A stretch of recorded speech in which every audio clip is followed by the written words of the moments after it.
기도하심으로 예배 시작하겠습니다.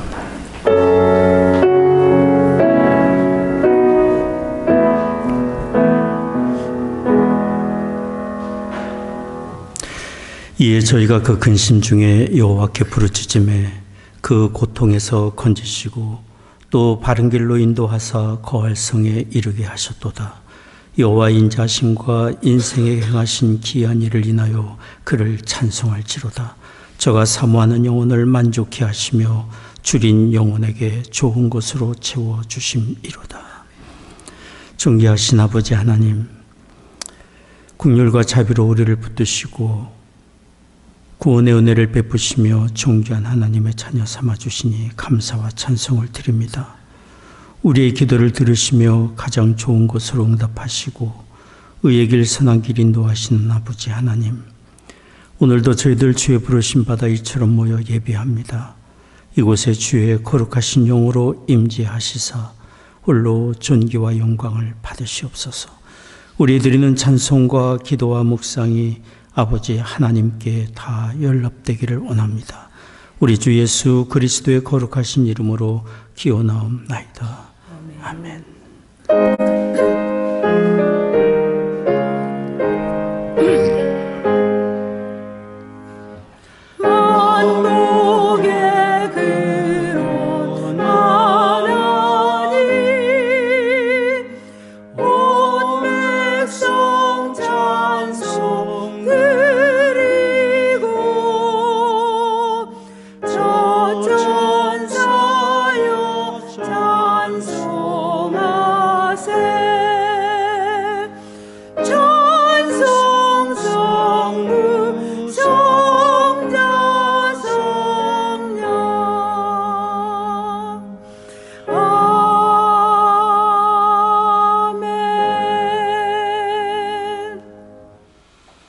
전능하사 천지를 만드신 하나님 아버지를 내가 믿사오며 그 외아들 우리 주 예수 그리스도를 믿사오니 이는 성령으로 잉태하사 동정녀 마리아에게 나시고 본디오 빌라도에게 고난을 받으사 십자가에 박혀 죽으시고 장사한 지 사흘 만에 죽은 자 가운데서 다시 살아나시며 하늘에 오르사 전능하신 하나님 우편에 앉아 계시다가 저로서 산 자와 죽은 자를 심판하러 오시리라. 성령을 믿사오며 거룩한 공예와 성도와 서로 통한 것과 죄를 사여 주시는 것과 몸이 다시 사는 것과 영원히 사는 것을 믿사옵나이다. 아멘.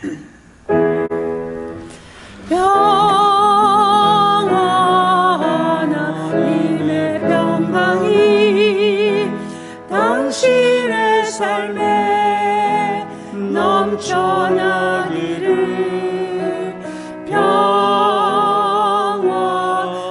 하나님의 평강이 당신의 삶에 가득하기를 축복합니다. 목사님 축복합니다. 축복합니다.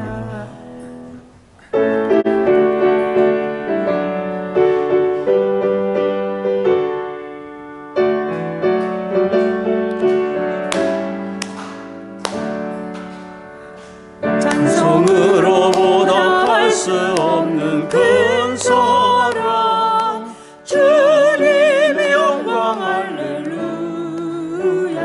형제 자매 모두 함께 모여 찬송해. 주님의 영광 할렐루야. 하나님의 자녀여 크게 찬송 부르며 밝고 거룩한 길로 기쁨으로 나아가 주의 보좌 앞으로 속히 들어가겠네. 주님의 영광 할렐루야. 우리 받은 그 큰 은혜 말할 수 없네. 주님의 영광 할렐루야. 기쁜 찬송 부르면서 찬송하겠네. 주님의 영광 할렐루야. 하나님의 자녀여 크게 찬송하겠네.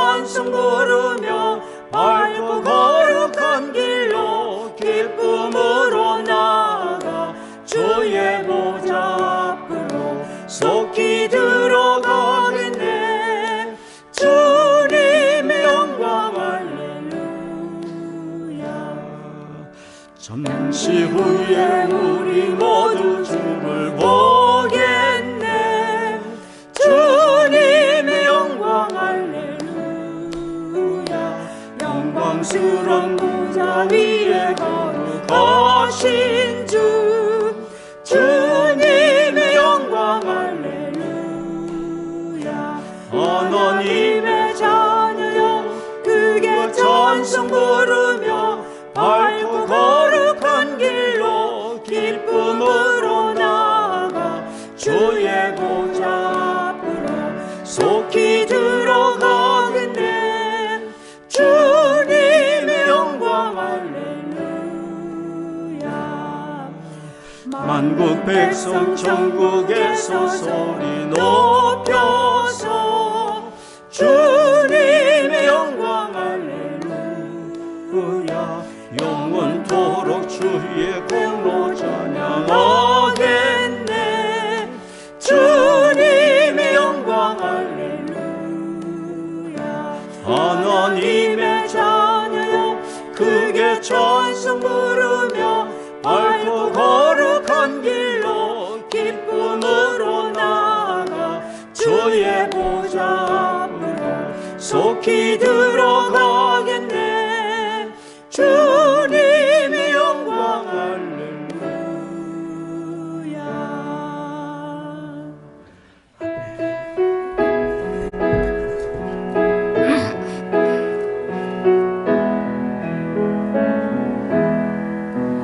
당신이 지쳐서 기도할 수 없고 눈물이 빗물처럼 흘러내릴 때 주님은 아시네. 당신의 약함을 사랑으로 돌봐주시네.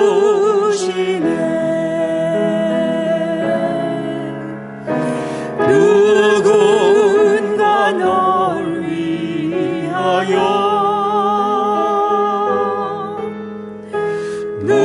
누군가 기도하네. 내가 홀로 외로워서 마음이 무너질 때 누군가 널 위해 기도하네.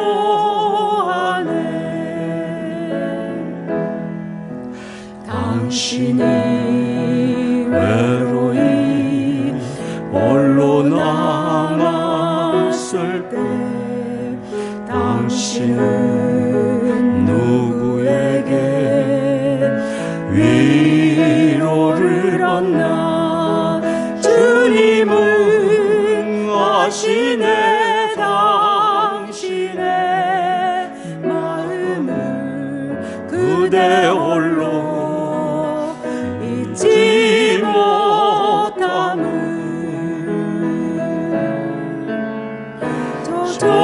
조용히 그대 위해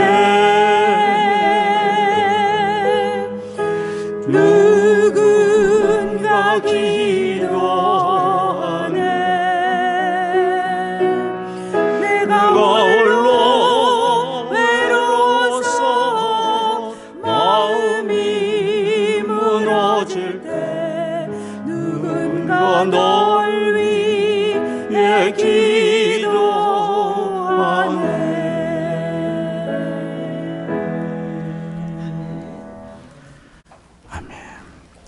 교동문 19번 함께 교독하겠습니다. 만군의 여호와여, 내 영혼이 여호와의 궁정을 사모하여 새역하며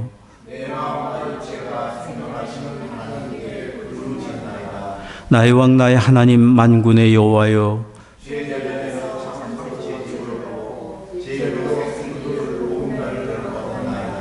주의 집에 거하는 자가 복이 있나이다. 저희가 항상 주를 찬송하리이다.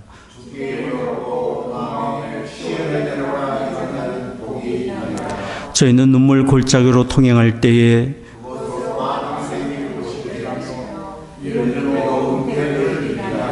주의 궁정에서 한날이 다른 곳에서 첫날보다 나은즉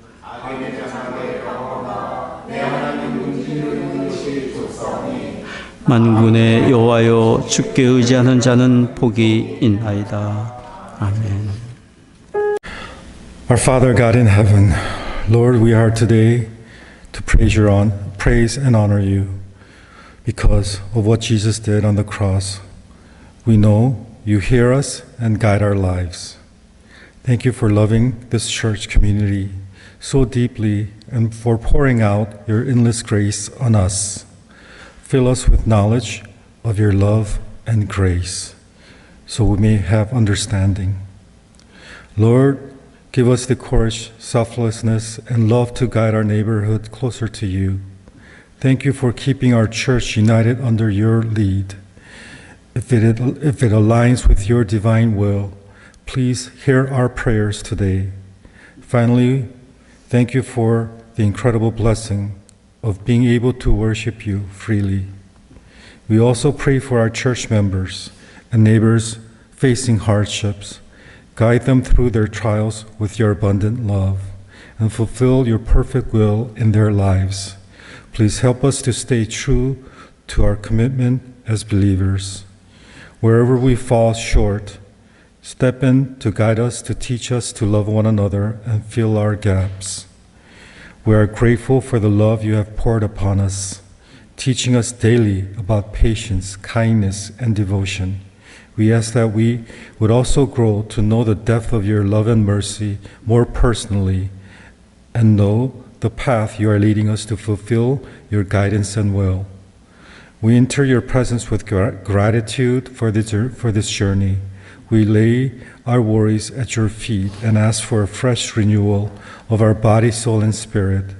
Transform our heart for our outer appearances for the world and not yours.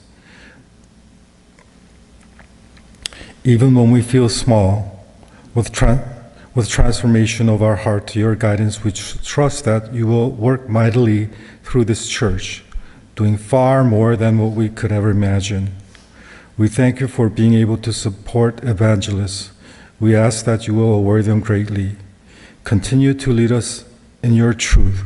Shape us according to your will. Search our hearts, correcting our paths, so that our works remains pleasing to you. May our home shine brightly as light of this world, reflecting your holiness and fulfilling your purpose you have set for us. Lord, we celebrate your faithfulness. We lift up those suffering from war and violence, asking for your mercy and justice to prevail. Guard our hearts from bitterness and help us to be a people of peace. As we hear your words today, let it take into our hearts. We ask Holy Spirit to guide our Pastor Lee and his work. Strengthen him and his family and guide him. Spiritually strengthen them doing your work. Guide them into the next chapter with clarity and faith. Lord, we also ask that you give us wisdom to understand your words. We pray for spiritual maturity across the church. We ask that our confidence will spring from a united church community, one that is knit together in love. Grant us deep, unwavering understanding of Jesus Christ and open our eyes to see him as the ultimate visible revelation of your plans. We trust that your provision for everyone's need here at our church. For the sick, we ask healing. For the worry of the heart, we ask peace. Bless our children bless our children for the coming generation securely in your hand. Guide our hearts and action. proving that our hope is found in you alone. Let our worship be led by your Spirit, and may your will be done among us. In the name of Jesus, we pray. Amen. 마태복음 7장 12절 우리 같이 읽겠습니다. 마태복음 7장 12절 말씀입니다. 그러므로 무엇이든지 남에게 대접을 받고자 하는 대로 너희도 남을 대접하라. 이것이 율법이요 선지자니라.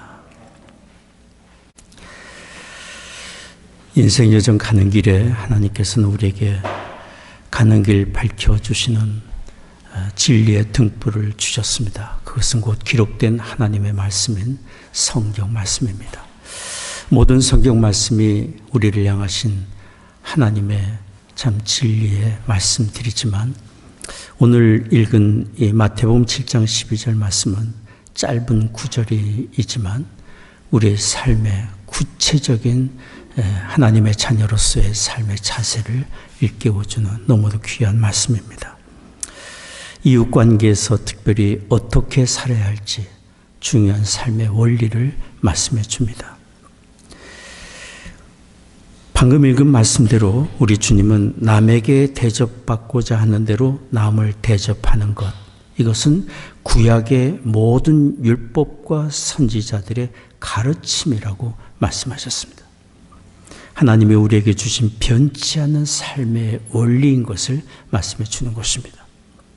그래서 산상수훈의 이 마태복음 7장 12절을 가리켜 인간관계의 황금률이라고 말을 합니다. 로마 제국의 제24대 황제로 제위한 세베루스 알렉산더 황제는 이 황금률의 신봉자였습니다. 그는 자신의 서재실에 이 규절을 붙여놓았고 재판할 때 인용하곤 했습니다. 세베루스 알렉산더 황제가 통치할 때는 로마가 아직 기독교를 인정하지 않을 때였습니다. 그러나 그는 개인적으로 이 규절 때문에 예수 그리스도를 존경하게 되었고 기독교인들에게 매우 호의적이었습니다. 오늘 우리는 이처럼 하나님이 우리에게 주신 중요한 삶의 원리인 황금률에 대한 말씀을 드리려고 합니다. 첫째로 남에게 대접을 받고자 하는 대로 남을 대접하라 라는 이 말씀에는 이기심을 다스리라는 말씀이 들어있습니다. 이기심을 다스리라는 말씀입니다. 이기심이 무엇입니까? 자기 유익만을 꾀하고 남의 유익은 구하지 않는 마음입니다. 자기만을 생각하는 마음입니다. 자기의 유익만을 구하는 이기심에는 다른 사람이 존재하지 않습니다. 그러니 우리가 다른 사람을 대접하고 섬기기 위해서는 우리 안에 있는 이런 이기심을 다스려야 합니다. 이 세상에 존재하는 부도덕하고 악한 행위들의 근본 배후에는 자기 유익과 자기 욕망만을 추구하는 어두운 이기심이 존재합니다.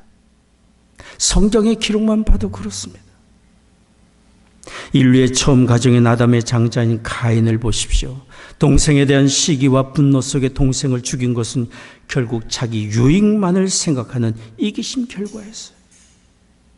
블레셋 사람들이 아브라함의 아들 이삭이 블레셋 땅에서 우물을 파는 대로 쫓아가며 회방하고 그 우물을 빼앗고 그를 내쫓으려 했던 것도 자기들의 유익만을 구하는 이기심 때문이었어요. 이스라엘의 왕 사울, 그는 영광된 왕의 자리에 있으면서도 다윗에 대한 질투심과 미움으로 다윗을 제거할 기회만을 찾다가 불행한 최후를 맞이했습니다. 그것은 자기 영광만을 구하는 이기심 때문이었어요. 아버지의 사랑을 독차지하는 동생 요셉을 죽이려다 애굽 상인에게 팔아버린 요셉의 형들의 악함도 그들의 이기심 때문이었어요.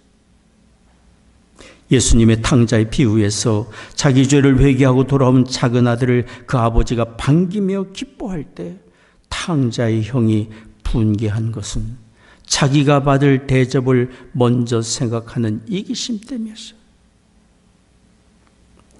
이처럼 우리의 가정과 일터와 이웃관계와 사회와 국가관계 어디에서든지 벌어지는 갈등과 미움과 다툼의 그 배후에는 다른 사람의 유익보다 자기의 유익만을 먼저 생각하는 이기심이 존재하고 있어요.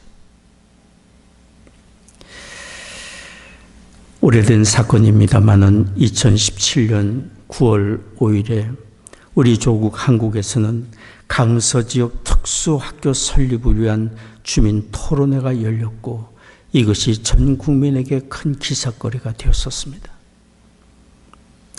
그 당시 발달 장애와 지적장애 아동 및 청소년을 위한 강서구 특수학교는 시설이 부족했습니다. 정원이 타서 더 이상 장애 아동들을 받지 못하고 교육을 시킬 수가 없었습니다.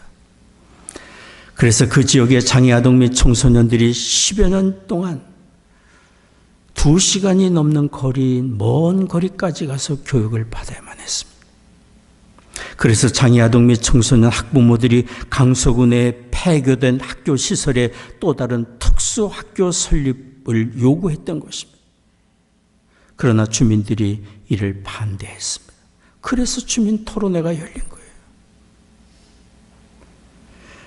장애 아동을 둔 부모가 나와서 특수학교 설립의 필요성을 말하려고 했지만 이를 반대하는 방청석의 주민들의 야유와 비난으로 계속 말을 이어가지 못했습니다. 주민들의 반대는 이렇습니다. 왜 당신들의 피해 때문에, 필요 때문에 우리가 손해를 보고 우리가 피해를 봐야 하느냐. 집값의 하락 문제와 동네의 여러 가지 이해 타산으로 주민들이 극구 반대하고 나선 거예요. 주민들의 이런 냉정한 반응에 한 장애 아동의 부모가 울먹이며 이렇게 호소했습니다. 여러분이 욕하시면 욕을 먹겠습니다. 모욕을 주셔도 저희는 괜찮습니다.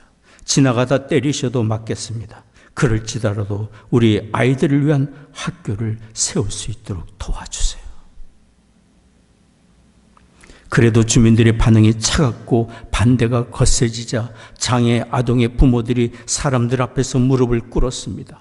학교 설립을 도와줄 것을 눈물로 호소했습니다. 그러나 주민들의 반응은 여전히 차가웠어요. 그 당시 어느 TV 앵커가 강서구 주민 토론회에 이런 사건을 보도하면서 이런 이야기를 했어요. 장애 아동의 부모님들, 무릎을 꿇지 마십시오. 정작 무릎을 꿇어야 할 사람들은 이기적인 우리들입니다. 그런데 감사하게도 이런 갈등이 있은 지 1년 뒤인 2018년 9월 4일에 주민들이 강서구 지역의 부족한 장애 아동 및 청소년 교육시설의 보충을 위한 특수학교 설립에 동의를 해 주었습니다. 그래서 2020년 3월에 기존의 특수학교인 교남학교에서 20여 분 거리의 서울 서진학교가 개교가 된 것입니다.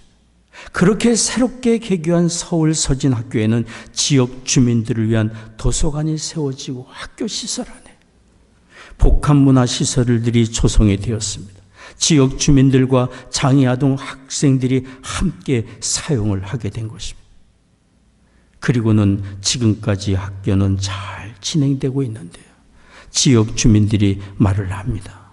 그 당시 집값 하락 등의 문제로 결사 반대했던 우리들의 지역 이기주의가 부끄럽다고 이야기를 하고 있어요. 우리의 이웃관계에서 언제든지 갈등이 있을 수 있겠지만 이렇게 긍정적으로 해소한 것은 참으로 감사한 일입니다. 우리가 자기만의 유익을 구하는 이기심을 버릴 때 이웃이 보이게 됩니다. 하나님의 축복의 선물로 주신 이웃, 하나님의 축복의 선물로 주신 친구들, 이웃 관계가 보이게 되고 서로의 유익을 구하며 함께 하나님의 선하신 뜻을 이루며 주님이 주신 은혜를 나누는 복된 삶을 살 수 있습니다. 이기심을 다스려 합니다. 두 번째입니다. 오늘 주님이 하신 남에게 대접을 받고자 하는 대로 남을 대접하라는 말씀에는 우리가 남에게 해를 당치 않기를 바라듯이 남에게 해를 끼치지 말라는 좀 더 구체적인 뜻을 우리는 들을 수 있어야 합니다. 우리는 다른 사람이 우리 소유를 빼앗아 가기를 원치 않습니다. 우리의 자유를 빼앗기지 않기를 원합니다. 우리에게 다른 사람이 악을 행하지 않기를 바라고 우리가 다른 사람에게 부끄러움 당하거나 미움받지 않기를 원합니다. 이것이 우리가 바라는 것이라면 우리도 다른 사람에게 해를 끼치지 않도록 해야 합니다. 이것이 우리를 향한 하나님의 뜻이에요. 하나님의 우리에게 주신 십계명을 보십시오. 남에게 해를 끼치지 않은 구체적인 삶의 자세들을 말해주는 내용들이에요. 출애굽기 20장에 있는 십계명의 전반부 1계명에서 4계명까지는 하나님과의 관계에 대한 말씀이에요. 어떻게 하나님을 사랑하며 어떻게 하나님을 경외하며 살 것인지를 가르쳐주는 말씀이고, 그 후에 5계명에서 나머지 10번째 계명까지 6가지 계명은 이웃관계에서 어떻게 우리가 다른 사람에게 해를 끼치지 않고 다른 사람을 존중하며 살 것인지를 가르쳐주는 말씀이에요. 내 부모를 공경하라, 살인하지 말라, 간음하지 말라, 도둑질하지 말라, 이웃에 대하여 거짓 증거하지 말라, 이웃의 것을 탐내지 말라.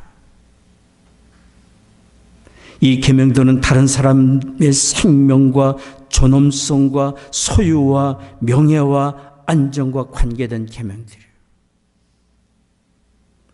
우리가 다른 사람에게 나의 생명과 존엄성과 소유와 명예와 안전을 빼앗기거나 피해 당하기를 원치 않듯이 우리는 다른 사람의 이런 소중한 가치들의 피해가 가지 않도록 힘써야 합니다. 우리 주님은 이것이 모든 율법이요 선지자의 가르침이라고 말씀하고 있어요. 한결같은 변치 않는 하나님의 뜻이고 우리를 향한 명령이라고 말씀하고 있어요. 우리가 하나님을 진심으로 사랑한다면, 그 말씀을 쫓아 살고자 한다면 이런 십계명의 말씀은 기쁨으로 우리가 기꺼이 지키고 행할 수 있는 내용들이에요.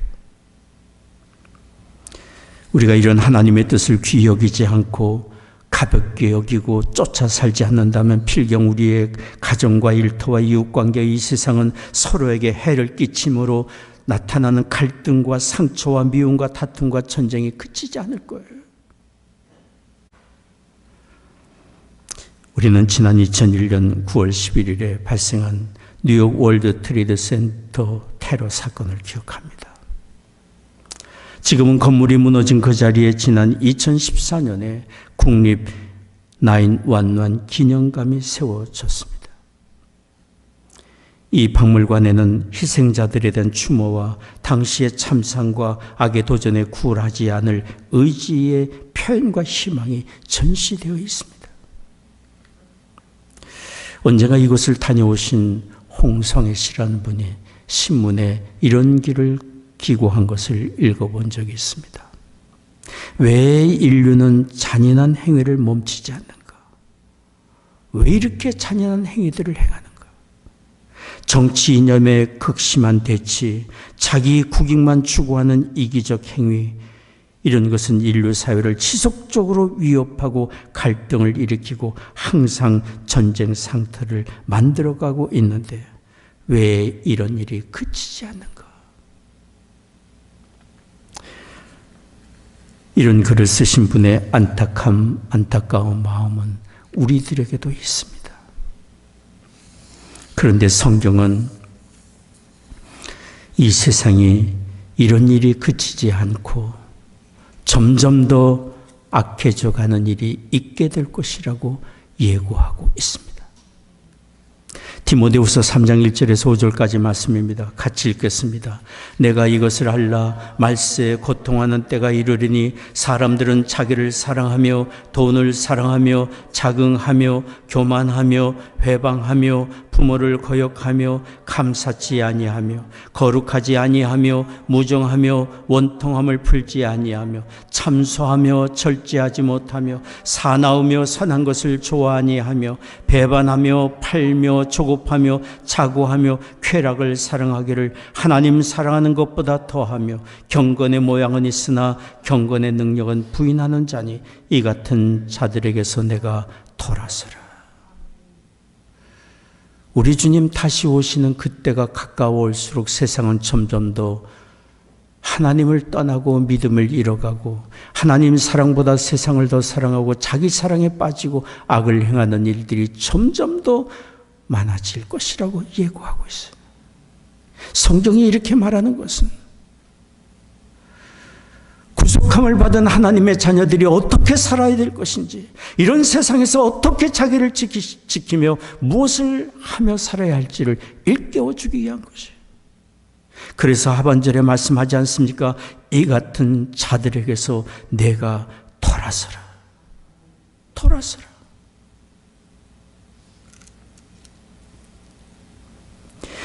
세상이 점점 더 사랑을 잃어가고 악해져 가고 세상이 악을 행하는 일이 점점 더 많아져 간다 할지라도 낙심하기보다는 그러므로 우리 믿는 사람들이 할 일이 있고 그러므로 더욱 우리의 믿음을 지켜가야 되는 경각심을 가져야 될 것을 성경은 우리에게 일깨워주고 있어요. 하나님의 자녀로서 하나님의 말씀과 뜻을 쫓아 더욱 자신을 굴복시키며 더욱 경건하며 더욱 사랑하며 세상에 선한 영향력을 끼쳐야 할 것을 말해주고 있어요. 어두울수록 등불이 더욱 필요하지 않습니까? 선지자 이사야가 하나님의 부르심을 받을 때는 참으로 국가적으로 개인적인 삶으로 어디를 보아도 위태로운 상황이었어요. 이스라엘의 우시아 왕이 죽고 북방 강대국 아수르의 침략을 받아 나라가 위태한 지경이 있었습니다. 이런 때 사람들은 하나님을 떠나 우상 숭배에 빠져 있었고 하나님을 두려워하지 않았고 사회적 전 지역이 부분마다 부패가 만연해 있었습니다. 사람들이 눈을 감고 귀를 닫고 그 마음이 어두워져서 하나님의 말씀을 들으려 하지도 않고 들어도 깨닫지 못하고 필경 하나님의 징계와 심판이 임할 수밖에 없는 정말 절망적인 상황이었어요. 그런 때 하나님이 이사야를 부르셨습니다. 그들에게 하나님 말씀을, 하나님의 뜻을 전하라고 말씀하셨어요. 그러면서 주께서 하신 말씀이 있습니다. 이사야 6장 13절 말씀입니다. 같이 읽겠습니다. 밤나무 상수리 나무가 뱀을 당하여도 그 그루터기는 남아있는 것 같이 거룩한 씨가 이 땅의 그루터기니라. 그렇습니다. 나무가 배임을 당해도 그 그루터기가 남아있듯이 아무리 세상이 약하고 모두가 다 주의 말씀을 떠나 사는 것 같아도 하나님을 경외하며 그 말씀을 쫓아 사는 거룩한 사람, 곧 남은 자들이 있습니다. 하나님은 바로 이렇게 하나님을 경외하고 말씀을 쫓아 사는 남은 사람들을 통해 이 세상을 깨우치시고 치유하시고 새롭게 하신다고 말씀하고 있습니다. 우리가 바로 이런 남은 그루터기 거룩한 씨가 되어야 합니다. 세상을 탓하기보다 우리가 좀 더 주의 말씀에 굴복하며 주의 말씀을 쫓아 사는 거룩한 씨로 살기로 헌신해야 합니다. 그러기 위해 우리는 우리 자신을 돌아보며 과연 내가 하나님 말씀대로 쫓아 살고 있는지, 하나님 앞에 한 점 부끄러움 없이 살고 있는지, 모두가 다 그렇게 적당히 살아가는데 나는 과연 어떤지 우리 자신을 돌아봐야 합니다. 만약 우리에게 자그만 일이라도 남에게 해를 끼치거나 남의 것을 빼앗거나 거짓 가운데 사는 것이 있다면 그런 길에서 돌아서야 합니다. 만약 우리가 다른 사람을 업신여기고 미워하고 비판하고 험담함으로 상처를 준 일이 있다면 그런 잘못된 길에서 행실에서 돌아서야 합니다. 변화될수록 우리를 통해 하나님이 일하실 수 있기 때문에, 변화될수록 우리를 통해 하나님의 선하심과 긍휼과 자비와 사랑이 증거될 수 있기 때문에, 하나님이 우리를 어두운 세상의 등불로 사용하기를 원하시기 때문에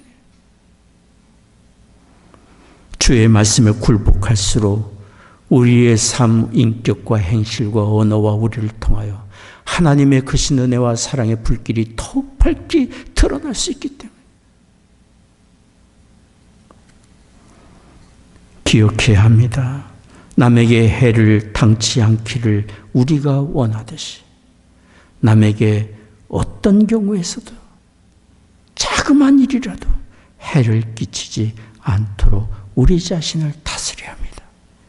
이것이 십계명의 가르침이고 모든 율법과 선지자의 가르침입니다. 세 번째입니다.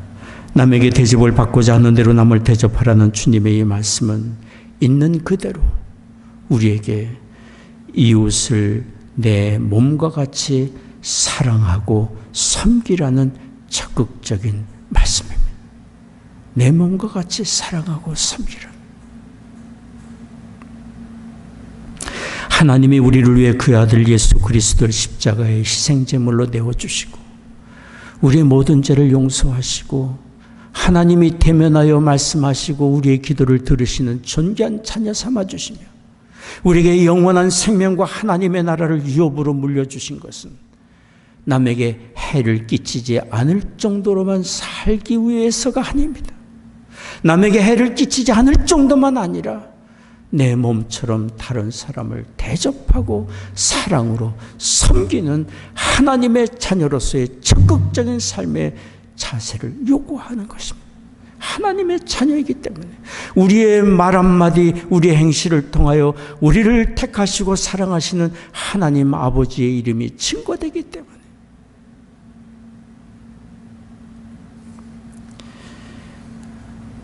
다른 사람을 내 몸과 같이 대접하고 섬기는 구체적인 기준과 방법으로 주신 것이 바로 여기 황금률이고 마태복음 7장 12절 말씀입니다. 어떻게 내 몸처럼 다른 사람을 대접하고 섬길 것인지 구체적인 기준과 방법. 남에게 대접을 받고자 하는 대로 남을 대접하라. 우리는 남에게 대접받고 싶은 것들이 있습니다. 다른 사람이 나를 인정해주고 존중해주기를 원합니다. 다른 사람이 우리의 말을 들어주기를 원합니다. 언제든지 내 말에 귀를 기울여주고 들어주기를 원합니다. 이해받기를 원합니다.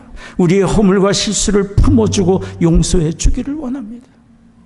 남에게 위로받고 격려받기를 원합니다. 어려울 때 도움받기를 원합니다. 우리 모두는 진심으로 다른 사람에게 사랑받기를 원합니다. 이것이 우리가 원하는 것이죠. 주님은 바로 우리가 이렇게 남에게 사랑에 대접받기를 원하는 대로 다른 사람을 사랑으로 대접하고 섬기라고 말씀하고 있어요. 만약 우리의 가정이나 일터나 이웃관계에서 이렇게 남에게 대접받고 싶은 것이 무엇인지를 생각하며 행한다면 우리의 가정과 이웃관계 일터와 우리의 삶의 모든 여정에서 다른 사람과의 관계의 분위기는 달라질 거예요. 우리는 다른 사람을 섬기는 대로 또한 우리가 섬김을 받습니다. 다른 사람을 섬긴 그 결과는 선한 것으로 우리에게 돌아오게 됩니다. 성경에는 아브라함이 그의 아들 이삭의 신부감을 찾기 위해 그의 나이 많은 종을 자신의 고향이자 친족이 살고 있는 메소포타미아 하란으로 보낸 이야기가 나옵니다. 그렇게 보냄을 받은 아브라함의 종은 주인이 가라 한 하란 곳 나홀의 성 밧담 아람에 도착한 때가 저녁 나절이었습니다. 성박 운물 곁에서 하나님의 도우심을 구하며 기도했습니다. 그는 기도하며 하나님께 이렇게 말씀드렸습니다. 만약에 물을 길러온 소녀에게 마실 물을 구할 때 자신에게만 아니라 끌고 간 낙타까지 물을 마시게 하면 그 소녀가 주인의 아들 이삭을 위해 하나님이 예비한 사람인 줄 알겠습니다. 친절한 사람을 찾은 거예요. 구하는 것 이상의 섬김을 베풀 줄 아는 사람을 찾은 거예요. 그런데 아브라함의 종이 이렇게 기도를 마치기도 전에 그 성에 사는 나홀의 손녀딸 리브가가 물을 길러 그 우물가로 왔습니다. 리브가가 우물로 내려가 물 항아리에 물을 채워가지고 올라올 때 아브라함의 종이 리브가에게 마실 물을 구했습니다. 그러자 리브가의 반응이 이랬습니다. 창세기 24장 18절에서 20절까지 말씀 같이 읽겠습니다. 그가 가로되 주여 마시소서 하며 급히 그물 항아리를 손에 내려 마시게 하고 마시우기를 다하고 가로되 당신의 약대도 위하여 물을 길러 그것들로 배불리 마시게 하리이다 하고 급히 물 항아리를 물을 그 위에 붓고 다시 기르려고 우물로 달려가서 모든 약대를 위하여 깃는지라. 모든 약대를 위하여 물을 깃는지라. 그때 아브라함의 종이 끌고 간 낙타는 모두 10마리였습니다. 여행 중에 필요한 식량을 싣고 신부감을 만나면 그와 그의 가족에게 선물할 각종 예물들을 싣고 있었습니다. 낙타 한 마리는 보통 100리터 정도의 물을 마실 수 있다고 합니다. 그러니 리브가가 10마리의 낙타에게 배불리 물을 마시게 하려면 얼마나 큰 수고가 필요했겠습니까? 그런데 창세기 24장 20절은 말합니다. 우물로 달려가서 모든 약대를 위하여 물을 깃는지라.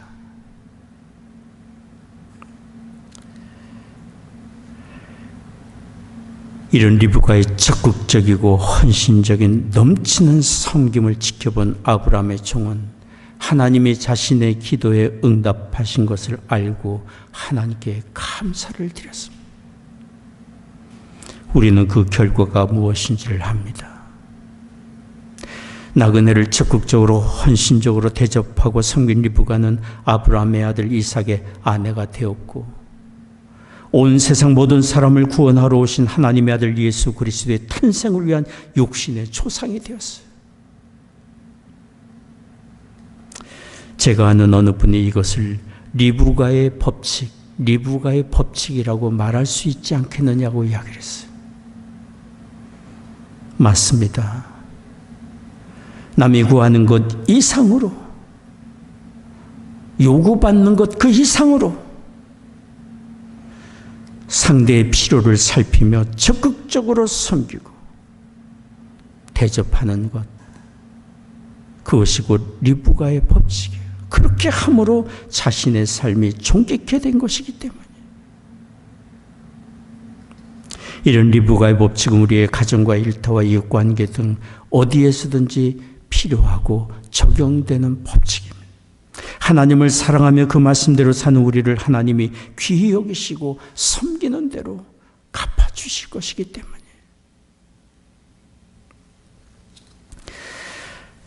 (1980년대) 중후반에 미국에 있었던 일입니다.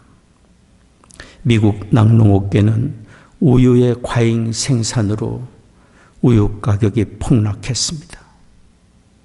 대부분의 가족 단위로 소규모 낙농업을 하는 낙농가들이 파산 위기에 처해 있었습니다. 기존의 가격보다 3분의 1 정도까지 떨어졌었기 때문에 이런 우유 가격이 하던 사건이 있기 2년 전에 북동부 지역의 버몬트주에 아이스크림 회사가 시작이 됐는데 그 회사가 벤앤제리스 아이스크림 회사입니다. 벤앤제리스 아이스크림 회사가 바로 버몬트 지역의 낙농가들, 소규모 가족 단위로 경영하는 낙농가들을 살리는 일에 앞장섰습니다. 그 회사의 설립자 벤과 제리스는 우유를 제공하는 버몬트주의 농가들을 살리기 위해 우유를 폭락하기 전 가격으로 구매해 주었어요. 가격이 3분의 1 가격으로 떨어졌으니 이전의 가격으로 구매해 준다는 것은 3배나 가격을 주고 우유를 사들인 거예요. 그리고는 농가를 살리기 위하여 추가 장려금을 지원해 주었어요. 베넨제리스 아이스크림 회사의 이런 도움으로 버몬트주의 낙농자들이 파산의 위기를 면하게 됐던 것입니다. 그런데 9년쯤 후에 1989년에 베넨제리스 아이스크림 회사가 어떤 어려움을 겪게 되었습니다. 그것은 베넨제리스 아이스크림 회사가 소들에게 고통을 주고 소비자들에게 암 유발 염려가 되는 인공성장 호르몬 주사로 사용된 소의 우유를 사용하지 않기로 결단을 내렸기 때문에 이 일로 아이스크림을 만들어야 되는데 우유를 제대로 공급을 받지 못했어요. 왜냐하면 그 당시 미국 낙농가의 90% 이상이 소의 우유 생산량을 강제로 높이기 위해 인공성장 호르몬 주사를 놓았기 때문에 청정우유를 구하기가 어려웠습니다.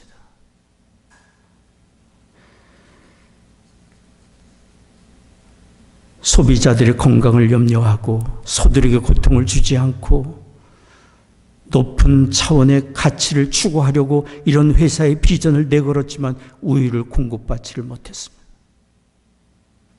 그런데 베넨제리스 회사가 이런 어려움에 처했을 때 과거에 이 아이스크림 회사의 도움을 받았던 버몬트주 낙농업자들이 이 아이스크림 회사를 돕는 일에 앞장섰습니다.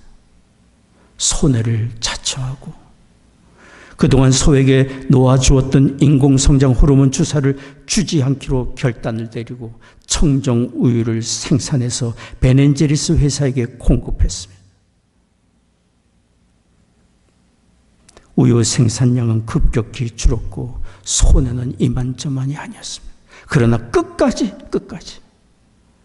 버몬트주의 낙농업자들은 자신들이 대접을 받은 대로 베넨제리스 회사를 돕기 위해 이 일을 끝까지 실행했던 것이에요.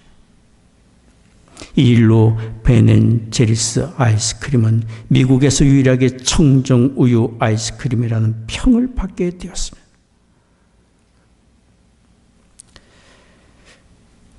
이 일은 남을 도움으로 또 자신도 도움을 받는 역사적인 한 사건을 우리에게 말해주고 있습니다. 남을 대접하는 사람은 곧 자신이 대접을 받게 됩니다. 잠언 11장 25절도 말씀합니다. 같이 읽겠습니다. 남을 윤택하게 하는 자는 윤택하여 지리라. 모든 것 주관하시고 공급하시는 하나님이 보시고 아시기 때문에. 그런데 우리가 한 가지 더 중요하게 생각해야 할 것이 있습니다. 그것은 우리가 남을 대접하고 섬기는 일이 육신적인 것으로 그쳐서는 안 된다는 사실입니다. 다른 사람의 영혼 구원까지 관심을 가져야 합니다. 진정으로 다른 사람을 대접하고 섬기는 것은 그 사람을 구원해 주 그리스도께로 인도하는 것입니다. 온 천하를 얻는다 할지라도 그 영혼이 구원받지 못한다면 그것은 가장 불행한 일이기 때문에. 1912년 영국의 존 하퍼 목사님이 이곳 시카고 무디 교회에 집회를 인도하러 오셨습니다. 그분이 오시는 길은 타이타닉 호를 타고 오시게 됐습니다. 그런데 우리가 아는 대로 타이타닉 호는 빙산에 부딪혀 1912년 4월 15일에 침몰하게 되었습니다. 그때 하퍼 목사님은 물에 빠져 나무 판자를 붙들고 물 위를 떠다녔습니다. 그냥 떠다니기만 한 것 아닙니다. 사실 구명조끼의 기회가 주어졌지만 사람들에게 양보하고 그는 물에 그냥 빠지게 된 것이에요. 나무 조각을 붙들고 떠다니며 그분이 한 것은 전도하는 일이었어요. 떠다니며 만나는 사람에게 물었습니다. 당신은 구원을 받았습니까? 당신은 예수님을 믿고 있습니까? 예수님을 믿어야 합니다. 그래야 당신의 영혼이 구원받습니다. 지금 믿어야 합니다. 하퍼 목사님 그렇게 마지막 순간까지 전도하시다가 세상을 떠나셨습니다. 훗날 타이타닉 생존자 집회에서 한 청년이 이런 간증을 했습니다. 저는 차가운 바다 위에 나무 판자를 붙잡고 떠 있었습니다. 그때 하포 목사님이 다가와 당신은 구원받았습니까? 라고 제게 물었습니다. 제가 아니라고 하자 하포 목사님이 예수님을 믿어야 합니다라고 외치셨습니다. 그리고 하포 목사님은 큰 파도에 휩쓸려 가셨다가 잠시 후에 다시 파도에 밀려 내게 오셔서 다시 물으셨습니다. 당신은 구원받았습니까? 저는 그날 거듭되는 하포 목사님의 질문에 바다 한가운데서, 풍랑이는 바다 한가운데서 예수님을 구주로 영접했습니다. 저는 존 하포 목사님을 통해 구원받은 마지막 한 사람입니다.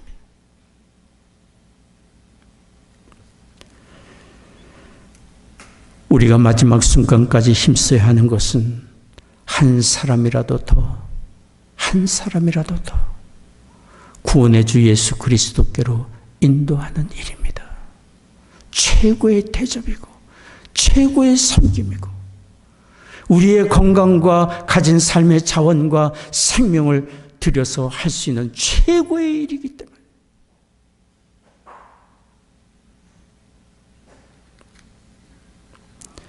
아직 우리의 인생 여정에 낮을 때 일해야 합니다. 아직 사랑할 수 있는 기회가 주어졌을 때 더욱 사랑하고 섬기며 살아가야 합니다. 불온감 밤이 오면 사랑을 베풀고 섬기고 싶어도 그렇게 할 수 없고 복음을 전하고 싶어도 전하지 못할 때가 올 수 있습니다. 우리는 주께서 하신 말씀을 항상 기억하기를 원합니다.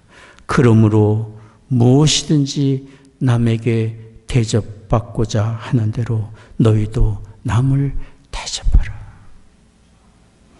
우리의 몸과 같이, 내 몸과 같이 다른 사람을 대접하고 섬김으로 하나님의 선하신 뜻을 이루는 우리가 되기를 원합니다. 기도하겠습니다.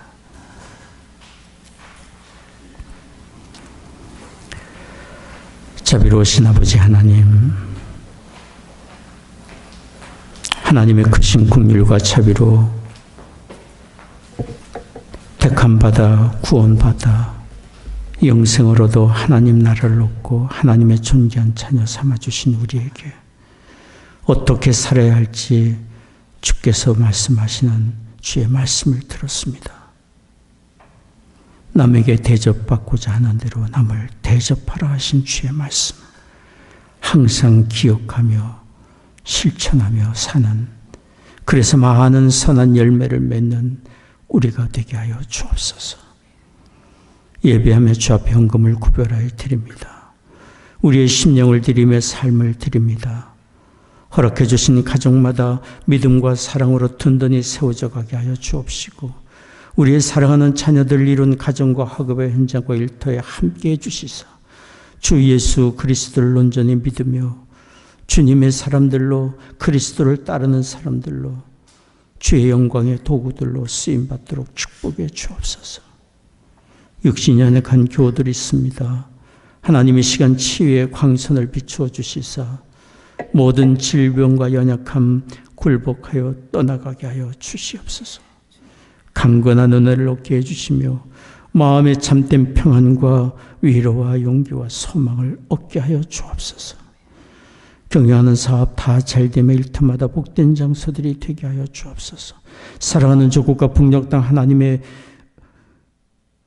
은혜를 내려 주옵시고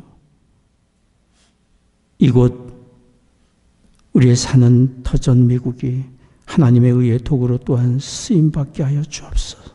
전쟁이 그치고 재난 중 재난을 당하는 곳마다 하나님의 위로와 평화가 임하게 하여 주옵소서. 감사하며 우리 주 예수 그리스도의 거룩하신 이름으로 기도하옵나이다. 아멘. 오늘 저녁 6시에 천국 열쇠 교도소 선교회 후원을 위한 연합 찬양제가 레이크뷰 언약교회에서 있습니다. 심정밀 본사님이 시카고 한인 합창단 단원으로 참여하시게 됩니다. 잠시 시카고 또 미주를 방문하셨던 송태석 한혜정 선교사님 지난 월요일 날 싱가포르로 무사히 복귀하셨습니다. 위에서 계속 기도 부탁드립니다.